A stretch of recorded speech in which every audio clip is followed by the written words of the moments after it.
On September 15th, Prince Harry turns 40. It's a milestone birthday that marks a turning point and a moment of reflection for anybody. But as the Duke of Sussex ushers in his 5th decade, is he clear on what he will do next? Happy birthday, it's your birthday.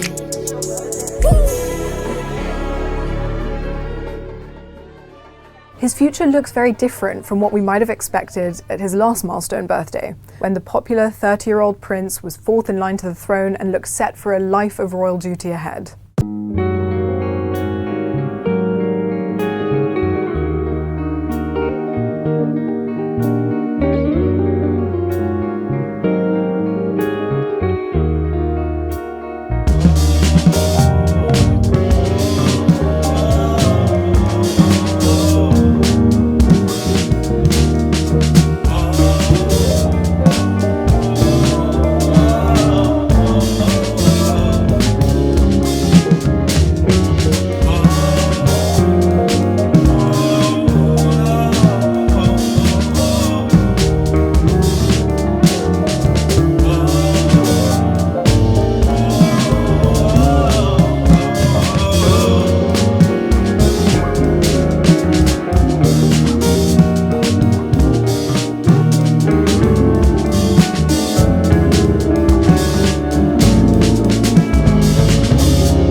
What do the next 10 years feasibly look like?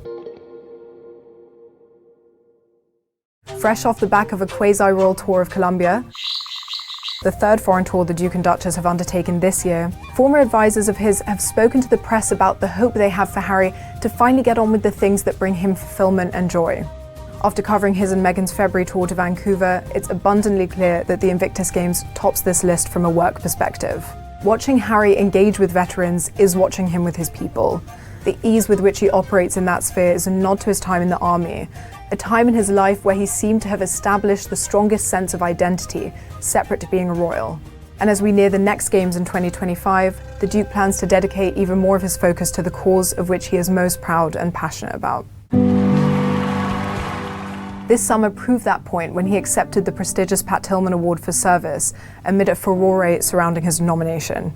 But he stood his ground despite the controversy around it, because of the fact that such honours helped to raise the profile of the Games and its noble cause. Remarking on the achievement at the ESPY Awards ceremony, he dedicated it to the thousands of veterans who make Invictus a reality. I stand here not as Prince Harry Pat Tillman Award recipient, but rather a voice on behalf of the Invictus Games Foundation and the thousands of veterans and service personnel from over 20 nations who have made the Invictus Games a reality. The same comment could be applied to the way his actions since leaving the family are viewed by people from both sides of the pond. Since levelling accusations on bombshells at and about the royals at regular intervals, he has all but evaporated personal contact with his father and brother. But recently, Harry has made no secret of his wish to reunite with the king, despite conflicting narratives emerging from the two camps about efforts to make contact and who's rebuffing who. It's been reported that the monarch, dealing with his day-to-day duties and undergoing cancer treatment, doesn't always answer his youngest son's calls. But we saw Harry drop everything and rush to Charles's side as soon as he learnt of his father's diagnosis.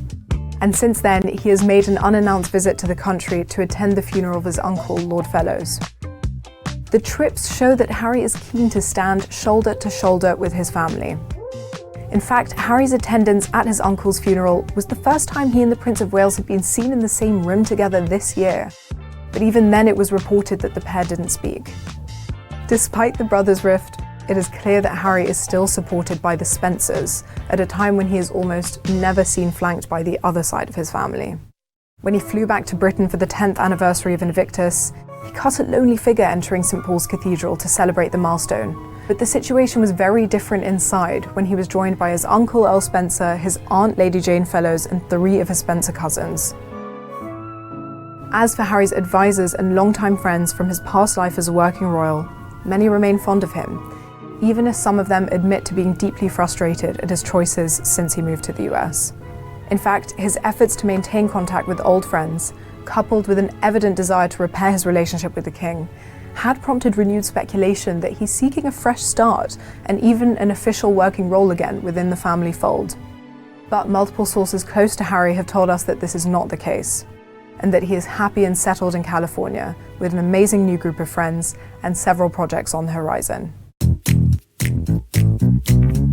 In Montecito, we know he hosts friends at his and Meghan's 9-bedroom home and is seen occasionally going out for dinner at the local steakhouse or upmarket Italian. But at this birthday milestone, the greatest shift is that of his nuclear family, from the royals to the now doting father of 2 that he has transformed into. Prince Archie is now 5 and at a local school, while the 3-year-old Princess Lilibet has found her voice, according to Meghan. So Harry has achieved part of what he set out to do at 30, finding someone to settle down with and build a life with. He is now half of one of the most famous marriages in the entire world. Their domestic life is marked by idyllic days on the beach, walking the dogs, kite flying on the lawn, bike rides, and school runs in the Californian sun. So a 40th birthday party on some scale will happen in California, the base of Harry's life now, with his wife and children at the very center of it. As for the future of his working life, that is now his alone to decide. Freed from the parameters and constraints of being a working royal, those close to him insist that there is so much good work happening, even if it's behind the scenes. He was last seen in action in Colombia, trying out his Spanish and salsa dancing, but also using his high-profile platform to discuss mental health in schools and digital wellness. So the future being drawn up is one which his supporters insist has much on the horizon, even if those things are not publicized. Next up is a trip to New York, where Harry plans to take part in engagements connected to his various charities, including African Parks, the Halo Trust, the Diana Award, and his ecotourism company Travelist. He's forging full steam ahead on his US-based initiatives, and there's even talk of an Archwell Foundation-supported project to help American voters spot deepfakes ahead of the election. So, this is Tic Tacs, right? In the coming years, we will also see the Invictus Games come back to the UK in what is sure to be a full-circle moment for Harry in 2027.